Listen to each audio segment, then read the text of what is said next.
पुणे शहरातील आणि परिसरातील नागरिकांसाठी एक अत्यंत महत्त्वाची बातमी आहे।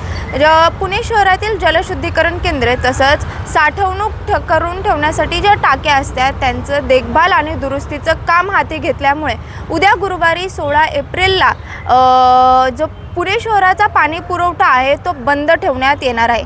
महापालिकेच्या पाणी पुरवठा विभागाने ही माहिती देत नागरिकांनी आवश्यक तेवढा पाणी साठा आजच करून ठेवण्याचे आवाहन केलेले आहे।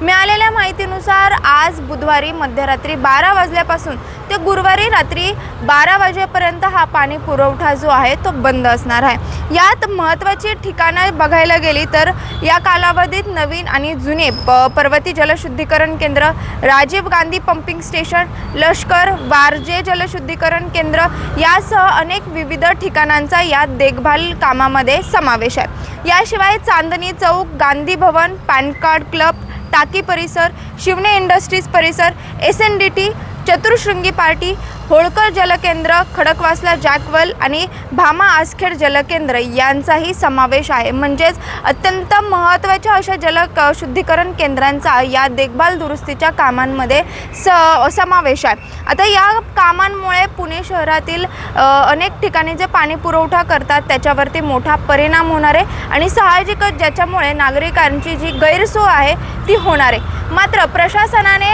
नागरिकांना आवाहन केलेलं आहे की तुम्ही आजच तुम्हाला हवा तेवढा जो आवश्यक पाणी साठा आहे तो तुम्ही करून ठेवावा। यासोबतच पाण्याचा अपव्यय जो आहे तो टाळण्याचं आवाहन देखील पालिका प्रशासनाने केलेलं आहे।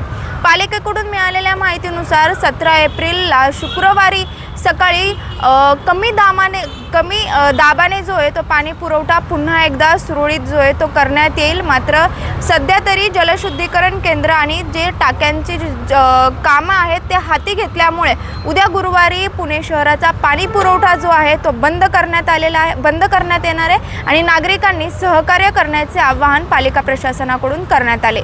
शिवानी लकडे, टाइम्स ऑफ महाराष्ट्र, पुणे।